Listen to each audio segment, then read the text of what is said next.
and welcome everyone. Today we are going to be recreating Twiggy's iconic makeup look.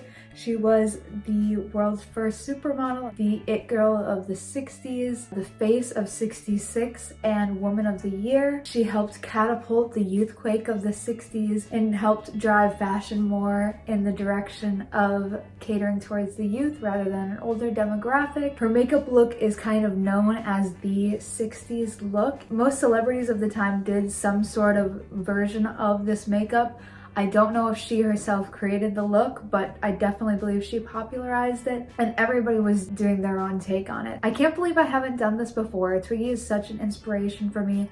I do a variation of her makeup look for most of my 60s inspired makeup looks, so let's recreate one of her iconic images. I had you all vote on my Instagram between these two pictures, one with more of a classic neutral with the cut crease in the lower lashes, or this one with the blue base. And the blue base photo won, so that is the one we recreated today. Let's jump in front of my mirror and start from scratch. I slicked my hair back in true Twiggy fashion. I figured this is also good to do while I'm blonde and have some short hair. So I just used a little bit of gel, parted it to the side, and slicked it down real nicely. So I'm gonna do my normal base. Lately I've been using this primer, which is just a purple illuminating primer from e.l.f. I feel like it creates a really nice smooth base for everything. In the 60s, they used really light blushes for the most part. I have this blush that's really perfect. It's, you know, a peachy light pink.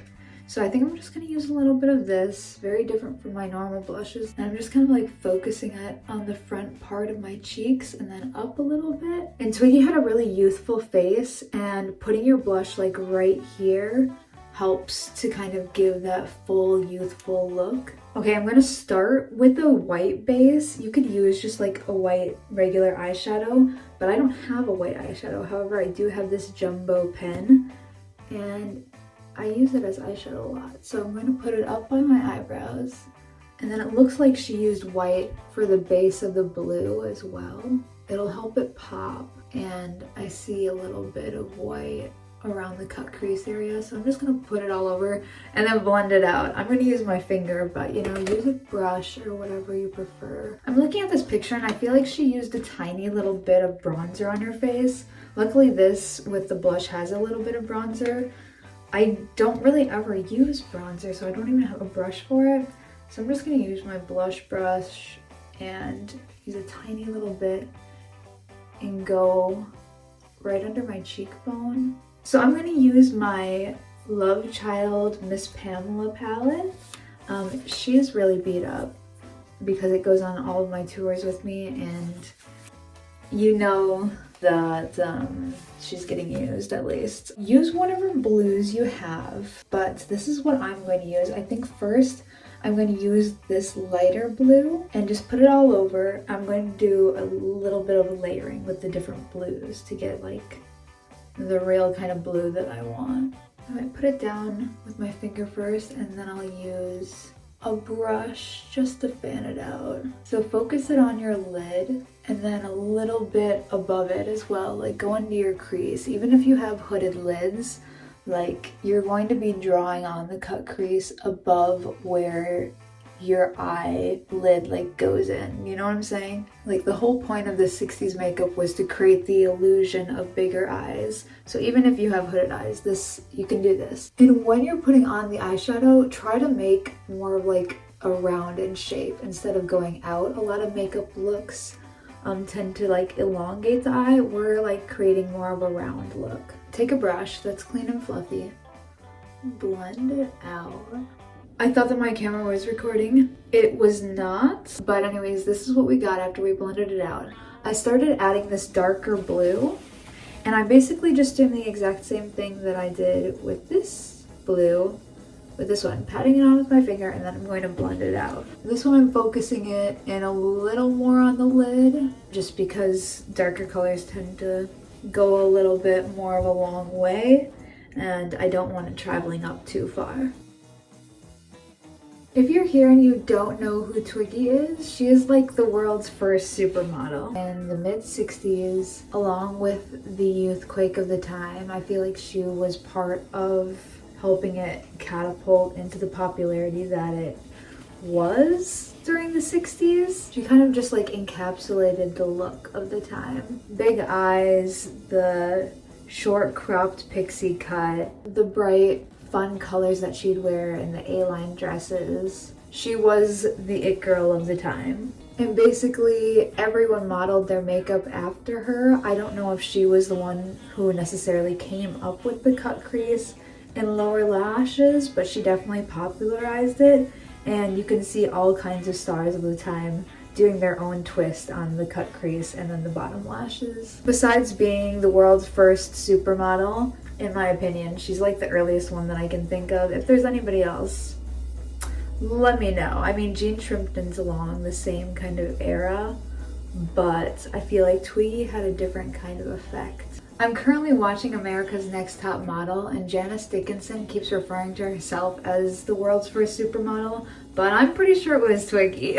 She definitely took the world by storm. And not only for like teens and tweens, she was definitely a high fashion girly. So we're getting pretty close to the look, but it looks a little bit shimmery yet in the picture, so I think I'm going to just kind of brush on lightly this shimmery kind of white. Along with being the world's first supermodel, Twiggy also had a successful acting and singing career as well. Okay, I'm gonna take that shimmery shade and just set it in my inner corner too. It's very subtle, but you know, just kind of opens up the eyes a little bit. And that's what we're really gonna do with this makeup look, is make the eyes look bigger, feel more open and more dough-like. Okay, now is the fun part. We're going to do the cut crease. There's a couple different ways you could do this. You could do it just with eyeliner, or you could do it with eyeliner and eyeshadow, or you could just do it with eyeshadow. We're gonna start with eyeshadow. In this picture, it looks like there is a thicker line that is a little bit lighter, which I'm guessing is eyeshadow, and then a thinner, more precise line in that at the bottom that could be just a really thin line of eyeshadow, or it could be a line of eyeliner. But let's just get the eyeshadow down first. So you're gonna want a very small brush. I'm using this. It came with a L'Oreal eyeliner. It's like my favorite brush ever. And what I like to do to make sure that it's getting even is to kind of map it out with dots first. What you want to do is you want to keep your eye looking forward as much as you can so you can see where your natural crease is, because you're going to go above that. So if you have hooded eyes, it doesn't matter. You're not putting the eyeshadow into the crease area. That should still be blue, and a little bit above should be blue as well. And then you're kind of going along where you stopped that blue area. And the key with this part is to remember that we're trying to make a very rounded shape.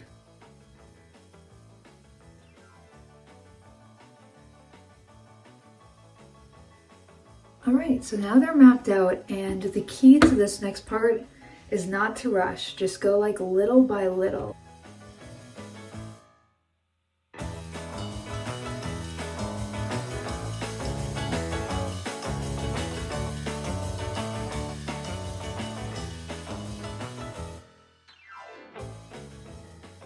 It might look a little bit messy, that's okay. Grab a brush that's slightly fluffier but still pretty thin, and use a very light hand and go back in and just blend it on top of each other back and forth. Try not to get all the way towards the ends, because you want those to be the more thin, confined areas of the eyeshadow. So we're blended out again with that first very thin brush, and I'm even pinching it together, just trying to get it like as thin as possible. Here's like what I'm working with so you can see. And I'm just gonna use a tiny little bit of black and try to go along the bottom of that shaded area that we just made.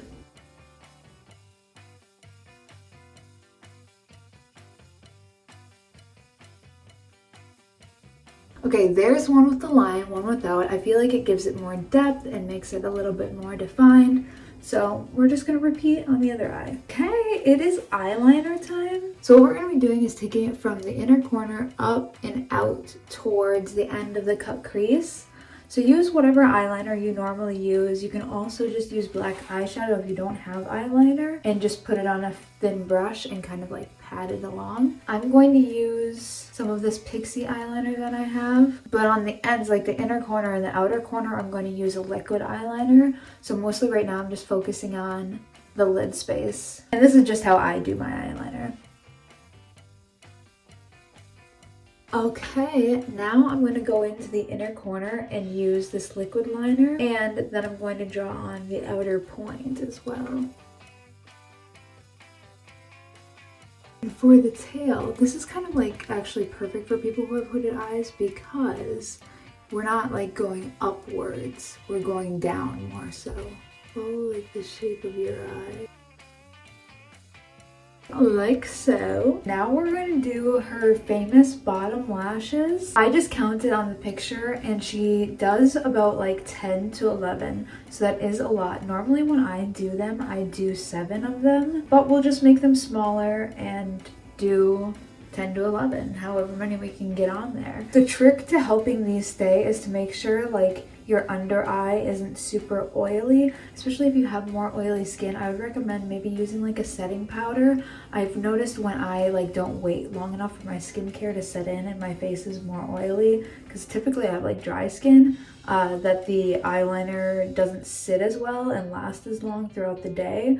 So that could help if you're having that kind of an issue, is just using like some setting powder. So a lot of people before we do this would suggest putting like a white eyeliner along your like waterline to help your eyes look even brighter and bigger. To me, it doesn't look like she does this. So we're not going to do it because we're just trying to do like her makeup exactly as much as possible. So basically what we're doing is just drawing like tiny little triangles underneath your eye. I have been doing this since I was 16, so I've had a lot of practice, and honestly I think that's all it takes to get good at it. So just be patient, play around with it, you know, do it when you're home bored, before you get in the shower, like whatever, if you don't want to like go out in your practice makeup. I promise it will get easier.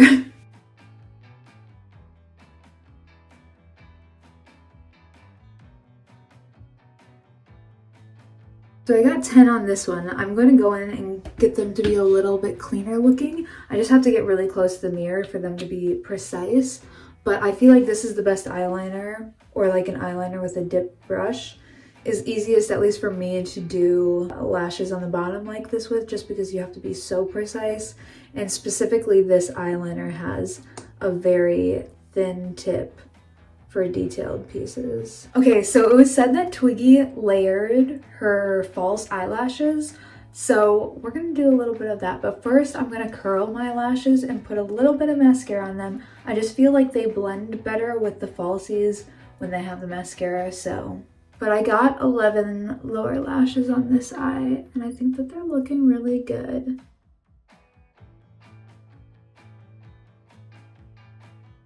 Like I said, we're gonna do some layering of some lashes. So I have this full strip that I'm gonna use first. It's kind of like wispy, very cute. And then I think I'm going to layer up some like smaller pieces afterwards. Miss Janice Dickinson.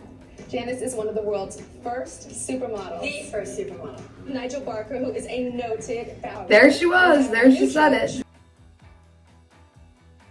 Okay, so I just layered some like little pieces on the outside corner up.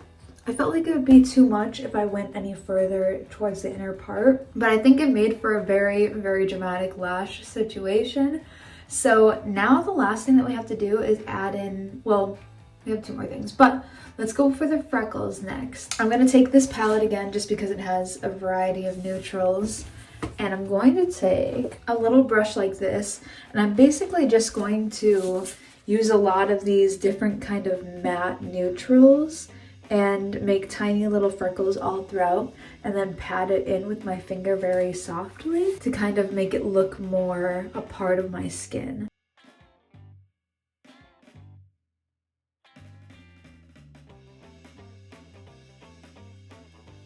Okay, now you can see they're very light, they're very natural looking, especially when you do multiple different shades of like a brown rather than just one. I feel like it looks more like natural freckles. I brought them up a little bit onto my forehead too. It's pretty light, but another thing that helps them look a little more natural. Now the last thing we have to do is lips. So I'm just gonna add some chapstick first. 60s lip colors were usually like soft, light pink, peachy, kind of nude shades. It looks like she's wearing a kind of soft shimmery pink in this photo. It's this shade from Ritual Defeat. It's called Bee Sting. Okay, this is pretty dang close. Hers might be a tiny bit lighter, so I'm gonna mix a little bit of my white foundation. Okay, now that is looking like a true 60s lip to me. Okay, here's the finished makeup look. I wanted to move out here where I could get a little bit better lighting just to show the final result. I feel like the makeup turned out really, really great. And I hope that this did the icon, which is Twiggy, a little justice. Let me know if you try out this makeup look, like tag me on Instagram or just let me know in the comments. Tell me how it goes for you. If you have any hooded eye tips, drop them down below. I know people are always curious. But again, this look is definitely possible if you had hooded eyes. Like that's the point of the cut crease, is to go above your actual crease and make it look like your eyelid is bigger than it is. I don't know, it just makes your eyes look bigger overall. So I hope that this was helpful. I hope that you enjoyed watching this video. Thanks so much for tuning in. I'm sending you lots of love and I'll catch you in the next one.